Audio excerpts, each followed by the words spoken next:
Hello everyone. So this time around we're going to actually be working with Unreal Engine. We're not just going to be looking at the launcher, and I'm going to have to make sure that you've downloaded your assets for this section. I've pre-created a project that's already got some things in it for us. It's called ArcViz Demo, and I'm going to need you to open that up and double click on the U project file. Okay, and upon doing so you'll be greeted with this. Now, once you've opened it for the first time, it will now appear inside of your launcher and you can open it any stage after that. But for the very first time you load it, you're going to need to either launch the engine and then select it, or straight up double click on the U project file. Now, once you're in, you'll be greeted with this. And this is your first introduction to Unreal Engine. So to begin with, we're going to cover some of the basics. To move around the viewport, I can use my mouse and I can hold right click and move my mouse. And while doing this, this allows me to look around the viewport. While holding right click, I'm actually also able to use W, A, S, and D, so standard first person controls, to move around like this as well. You can use Q and you can use E while holding right click to also jump up and down. Now, if you don't want to use your keyboard as well, you can use your left click to move around the viewport like this. You'll notice that as I rotate left, it moves left, and as I rotate right, it moves right. And if I hold both at the same time, I'm able to move directly up and directly down, or directly left and directly right. So that's how you can have up, down, strafe left, and strafe right going on.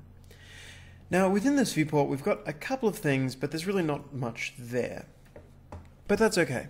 So to begin with, what we've got is this little icon in the middle. If I click on this, I can see that up top here, this comes to life and selects the icon. And that's because this section in the top right is the world outliner. So anything that is currently in my environment is automatically selected within the world outliner. If I was to click on the light source, I would see that this has now been selected as well. If I click down here, I would be able to select my atmospheric fog. Now, whenever I click on something, you'll see that a couple of other things pop up. First off is this widget. We've got up, right, and forward. And these represent the three axes of movement. We have x-axes, y-axes, and z-axes. So red refers to x-axes, green refers to as y-axes, and blue is the z-axes.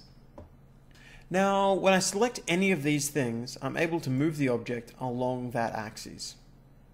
If I click there, I can now move it. And of course, if I click here, I'm able to shift it as well.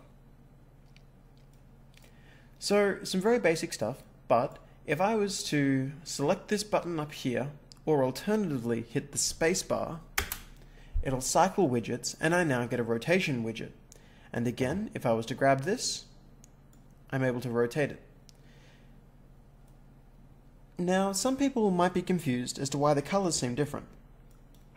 Before, blue, or Z, was pointing upwards, but it's not anymore. The reason for that is this represents rotation, and rotation is actually spinning around the axes. So the best way to visualize that is if I go back to this, you can see that the blue axis points up, and therefore, when I rotate, I'm spinning around that up arrow. And this is how I can use this to spin in various different ways, and we can put the object in any position that we want to.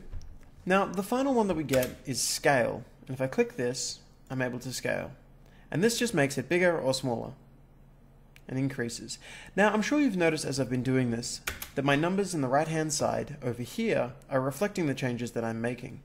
If I was to move this up, I can see that my location has changed to 272 on the z-axis. If I move it down, 122.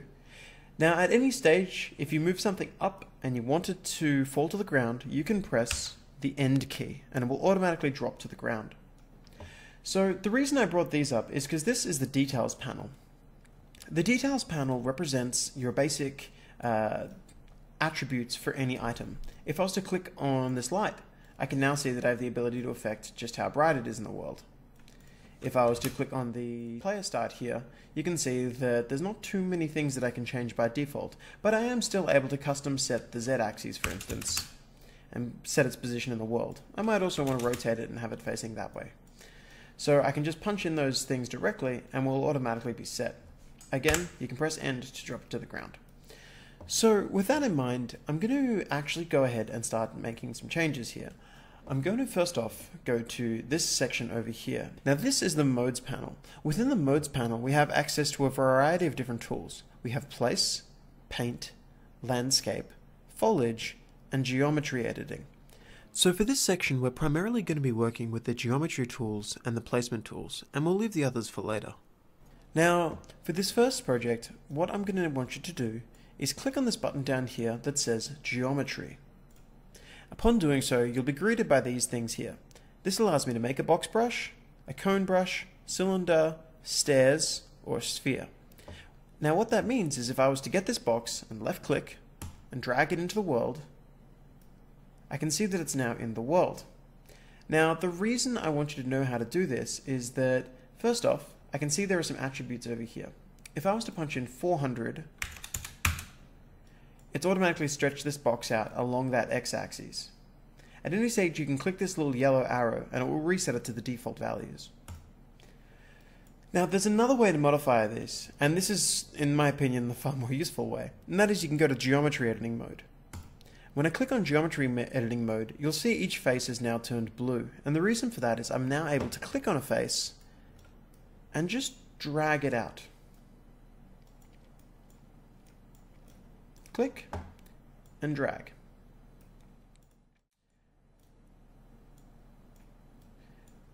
So with that in mind, we're now able to see that we can construct some things. But I'm sure many of you are going, well, so what? You're just resizing a box. Well, that's fine. Let's click here. And this time I'm going to go and click on Extrude. You're going to get a warning the first time this happens that warns you that extrusions only happen in local coordinate systems. And that's fine. Just click Don't Show Me this again. What that warning is essentially telling you is that when you pull out a face, you're pulling them in local space, not in world space, which means forward is relative to the angle that the surface was currently facing. I'll get more on this later. So if I was to hold down Extrude and I was to click here and drag out,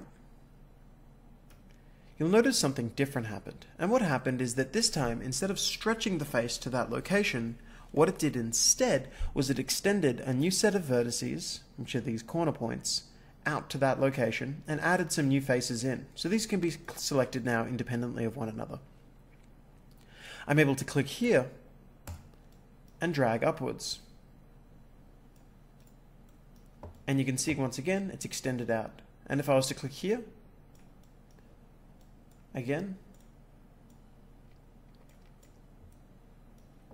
now, the reason I've brought this up is that I'm going to go back to edit mode, clicking on here, and I'm just going to really quickly select these, and to do that I clicked on one, I held Control and left clicked on the other, and what that did is instead of selecting the faces, it just grabbed those 2 points. The reason that's useful is that if I was to pull this out, you can see that we can now get an angled brush. Now, we can do more than just adding these things. I'm going to drag in a new thing, and to do that, I'm going to go to Place. And this time, for the sake of demonstration, I'm going to go Geometry, and I'm going to drop in a sphere. Now this sphere, I'm going to overlap with our geometry just here. And at the moment, you can see that we have, not the best sphere, but it's a good start. I'm going to increase the tessellation here, just to make something that's a little more rounded. But I'm also going to click here. See where it says additive? I'm going to change that to subtractive. Now if I click off that object, you can now see that what it's done has carved out our geometry. So this initial process of carving out geometry is very, very useful because it allows you to very quickly set something up. Now, I know it's very unlikely that in your game you're going to have a giant sea to carve out, but a good example would be I could easily build a bridge and carve out a tunnel in it. So I want you to go ahead and do that. Now, one quick thing that's going to have happened, when I deleted the box, I can no longer see the sphere. I know it's still there, but I can't see it. Now, there are two ways to go about handling this situation. I could click here on the sphere brush, which is in my world outliner that I showed you before, or alternatively, I'm actually able to go up to the top here and see where it says lit. I can change that to wireframe. Now you'll notice that next to each of these is an Alt key, Alt 4, 3, 2, 5, and 6. If I was to press Alt 2, it would do the same thing as selecting it here. it's a really quick shortcut for you to move between modes. So I'm going to click wireframe, at which point we can now see the world represented as a wireframe. I can now actually just click on the object directly, and I can hit delete. To go back to it just then, I hit Alt 4. If you don't want to do that, you can always go here and click on lit. Now I'm going to go ahead and I'm going to quickly make myself a bridge or a walkway for someone to go along. Now I want to point out at this point that when I drop this in, it's not exactly cleanly snapping to the grid. When I drop in the box, it's moving not comfortably around this area. I really would like it snapping to these squares. Now the reason it's not doing that is up here. See this section that says set position grid snap? I'm going to click on that. I'm going to go down and set it to a grid size of 100. Now these units are in Unreal units, but Unreal units are directly proportional to centimeters. So 100 means 100 centimeters. If I click on that and I drag in a box, you can now see that it's perfectly snapped to these grid tiles, and if I was to move it, it would automatically snap to the next tile. Now for this bridge, I'm going to put this here, I'm going to set it up, I'm going to quickly just extend this across. So I'm going to go back to geometry mode. And you can move between these modes with Shift 1 and Shift 5 as a shortcut. So I'm going to click there, I'm going to extend it to 2 blocks beforehand. Oops, I wasn't in extrude mode. So I'm going to click here and go to extrude mode. I'm going to pull out one more time. And now I'm going to put this to here. And on this side, I'm going to pull this out to here. Now I've got this shape going on. What I'm going to do at this point is go back to my geometry tools, and I'm going to add myself a staircase. So I'm going to drag in a linear staircase, and you'll see that it just looks like this. You can set the number of steps, you can set the height of each step, etc., to be whatever you desire. But in this case, I think the defaults are actually probably good. So I've added a staircase there. Now I'm going to add another one over here. And while I could just drag in a staircase again, what I want to actually do instead is hold down the Alt key and drag. So while holding Alt and dragging, I end up over here. And it duplicates the object automatically. Do you see that? I'm now going to hit spacebar, and I'm going to rotate it around 180 degrees on the Z-axis. Spacebar, spacebar, and I'm going to set this up so that it's the same on either side. Now the final thing that I'm going to do here is I'm going to get a cylinder. I'm going to drop that in, I'm going to hit the spacebar, and I'm going to rotate my cylinder this way. Now the reason for that is this cylinder is going to end up being the guts of my bridge. So I'm going to put this here, at which points I'm going to lower it down. Now, if I was to click here and go to subtractive, we would carve out something that looked like this. Now, that works, except that you've got the world's worst bridge. So instead, what I'm going to do here is I'm going to get my cylinder brush. To get that just then, I clicked in the world outliner. Again, if you want to be able to select it, you can hit Alt 2 to go to wireframe mode, and then you can just click on the brush. If things are getting complicated and you don't want to see things in your scene, you can always click on them and hit H to hide them. So I'm going to click on the floor and hit H to hide it. Now, if you want them back, you can hit Control H and they'll come back into the world. But this is a nice way to quickly just focus on some of the things that you actually care about. So I've got this, and I can see that where it subtracts geometry runs flush with the top here. Now this is one of those instances where what I would actually suggest you do is I'm going to go back to my grid size, and I'm going to set it to 10 centimeters instead of 100. And by doing that, I'm now able to move this down exactly 10 centimeters. I'm also going to set this back to 100 now, because I really want to make sure that everything that I'm doing predominantly stays on the grid. Now I've gone back to my view and I can't see the sky dome and I can't see the floor. And the reason for that is that I've still got them hidden. So I can hit Control H and they'll pop back. But most importantly, what I've done right now is we've created ourselves a nice bridge. And if I was to hit play, I will now be a floating thing. And if I run into this surface, it's not going to let me pass. But if I want to go under the bridge, no worries. Now these tools are used primarily for just blocking out the environment. You really don't want to rely on having too many of these in your final piece. Typically what happens is you block out your geometry this way, and then you'll go back later and convert them to static meshes to make them more efficient. Now that we've covered geometry tools, we're going to be looking at static mesh placement in the next section.